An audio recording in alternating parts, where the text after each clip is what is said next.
大家好，我是 Edward，这是我第一次，直播啊，很多东西都不会，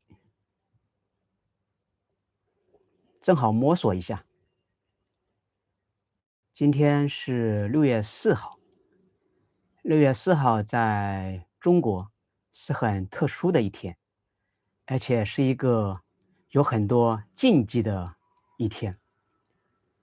有很多禁忌，就是说，在今天，你不能在公共的场合，不能在社交媒体上谈任何和6·4相关的事情，6·4这2个字都不能出现。它是一个屏蔽词，就是政府已经把它屏蔽掉了。在任何的公開場合，比如說電視，哇，還真的有觀眾哎 ，Hello， 你好，你好，非常感謝。這是我第一次直播啊，剛才我聊到了，因為今天是一個很特殊的日子，在中國，所以我想正好呢，就這個機會，在這一天聊一下我印象中的6·4。你好，你好，謝謝。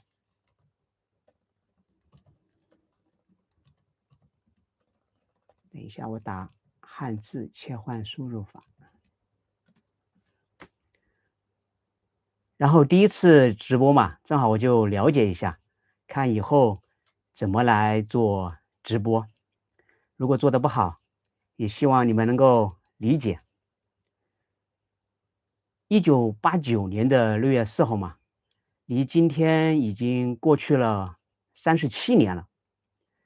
那個時候我是3年級，跟我現在女兒一樣大。我覺得我這一代人應該是中國最後一代在電視上還看到過6·4事件的一代人。我們已經是最後一代人了，比我們小的後面的中國的年輕人，我已經不年輕了啊，比我們小的下一代的中國的年輕人，已經很少有人知道中國在37年前發生過6·4事件。首先跟你們講一下什麼是6·4嘛，就是1989年夏天6月4號是爆發的最激烈的一天。中國的北京的大學生在天安門廣場舉行了非常大的遊行示威，具體因為什麼，到現在還是眾說紛紜，就是大家各有各的說法，還不是很統一了。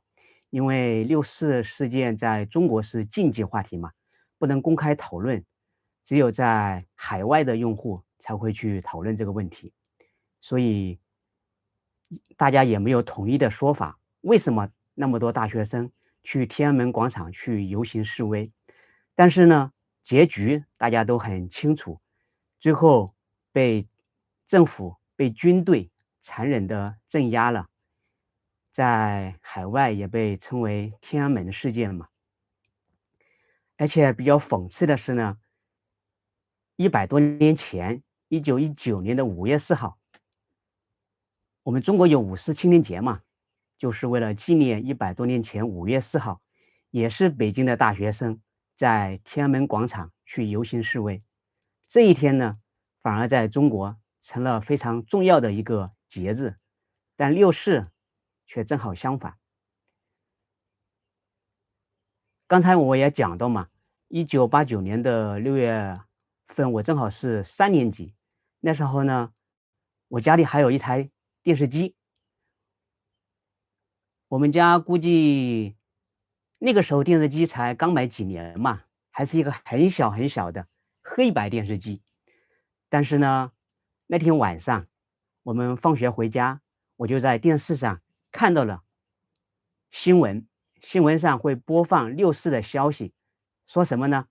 我現在記得還非常的深刻，印象非常深，就是新聞上說，大學生到天安門廣場去鬧事兒，然後呢，有一小撮就是一小部分嘛，但現在在中國，一小撮成了一個政治的術語，是一小部分的壞人、破壞分子。然後呢，一小撮破壞分子带領學生們呢鬧事兒，還造成了幾個解放軍戰士被打死、被燒死了，而且是掛在那種電線桿子上，很殘忍，畫面很殘忍。我現在腦子裡還記得很清楚這件事情。雖然畫面很殘忍，但是當時中國的官方電視台還是把那些解放軍死亡的畫面放在電視上，放給全國人民。但是呢，電視他沒有說為什麼學生會去遊行示威，然後學生們最後是什麼遭遇也沒人告訴你，只跟你說有2、3個解放軍戰士已經在那邊被殘忍的殺害了。然後呢，這個就成為政府鎮壓學生的一個很正當的理由。所以這個是對我來講的話，記憶特別深刻。我當時3年級嘛，其實那個記憶還是蠻清晰的。這是第一個事情。第二個事情是幾年以後，我已經上了初中嘛，因為我們在農村，是在很鄉下的地方。但是呢，我進了初中以後，發現我隔壁班的一個班主任，這個班主任呢，就是語文老師。我發現，我聽別人說，這個語文老師是北京大學畢業的。你們知道北京大學嗎？北京大學可是中國數一數二的大學。中國有2所最出名、最好的大學嘛，一個是清華大學，它是理科的學校；另外一個就是北京大學，它是文科大學。那個語文老師是從北大畢業的，北大畢業的老師到我們這種非常鄉下農村的初中裡面教語文，是不是大材小用了呢？可是，在那個年代，這卻是很常見、很司空見慣的事情。因為這個老師參加了6·4，所以他當時被政府給貶到了我們鄉下。所以這個事情也讓我開始發覺，參加了那個事件的年輕人，那一代的大學生，都經歷了多麼慘痛的結局。當然，在我眼裡，它只是一個小小的縮影了。還有很多很多的大學生也遭遇了類似的事情，有的可能還犧牲了自己的生命。生命是不是很寶貴？但是當時大學生卻因為這麼一次事件犧牲了生命，非常可惜。這是6·4在我的印象裡的第2個非常深刻的記憶，應該也反映了那個年代大學生、年輕人的一個普遍的遭遇吧。他們遭到了不公正的對待。還有就是第3個事情，這個就到了我上大學的時候了。我是90年代末嘛，上個世紀，1997年開始讀大學的。我們讀大學的時候呢，我們每個班都有一個特殊的角色，特殊的老師。這個老師呢，不教我們的文化課，不教我們一些理論課，他是幹嘛呢？他的角色叫輔導員，也叫政治輔導員，就是我們的政治思想的老師，輔導老師。輔導我們什麼呢？就是輔導我們的思想成長。比如說你要做一個很先進的人，做一個思想很先進的人，做一個進步的人，怎麼才能思想先進，才能進步呢？當然，首先就是要積極的入黨，就是把你發展成黨員，去申請成黨員。而且當時想入黨條件還很高呢，只有成績非常好的人才有機會入黨，而我們這些成績一般的呢，就只能羨慕了。當時特別羨慕那些班上前2名的同學，因為這2名的同學呢，在政治輔導員的眼裡就是寶貝一樣，重點發展對象，把他們發展成黨員，我們當時非常羨慕。而且呢，這個政治輔導員還會經常去組織一些社會活動。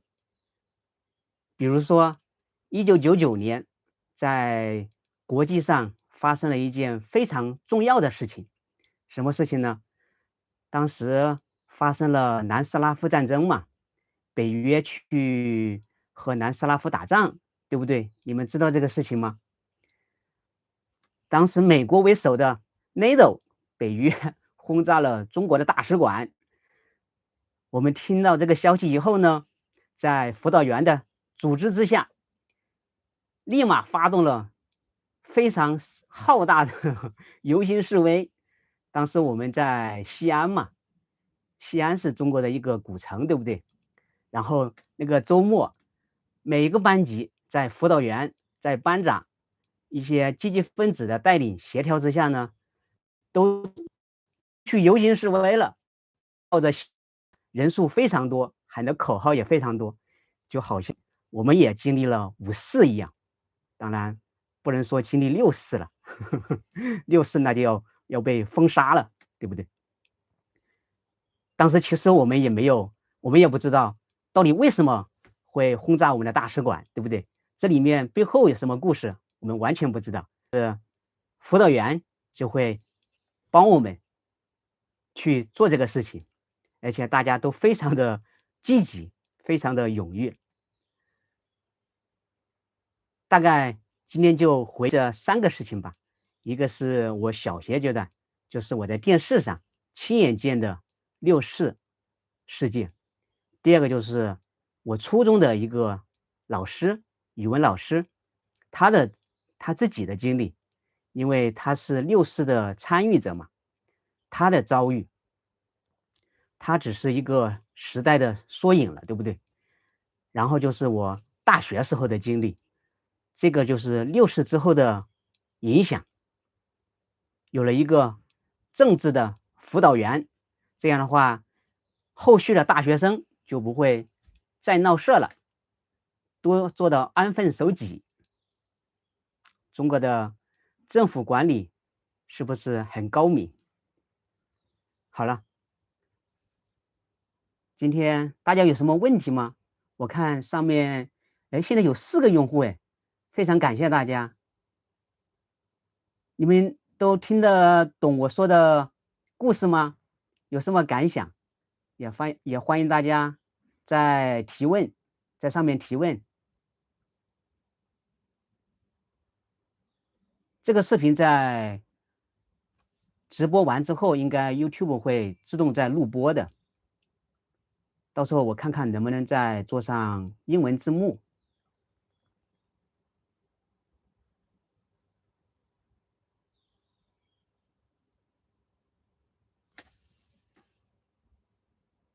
總結一下吧，就是說6·4在目前的中國還是非常禁忌的一個話題，我們是不能公開討論的，否則我們的社交賬號就會被封掉，很危險，甚至有可能公安局會找你去警察局聊天談話呢，對不對？但是我一直覺得歷史真相雖然很難找到，我們現在其實我現在都基本上不清楚大學生到底為什麼去遊行示威，最後中國的當時的大學生到底經歷了怎麼殘忍的結局，有多少人犧牲了自己的生命？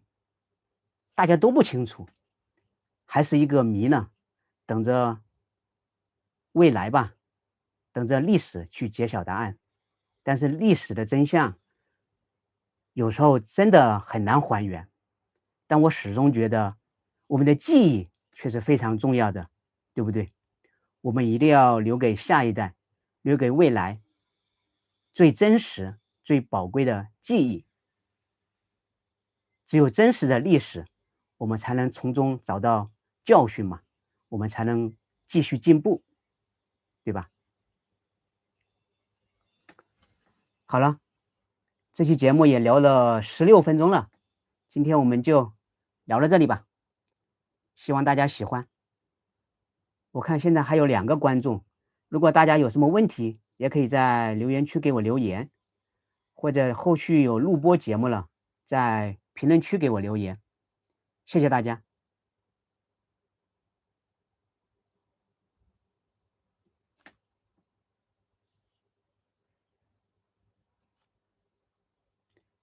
如果這上面沒有問題，我就下播嘍。拜拜。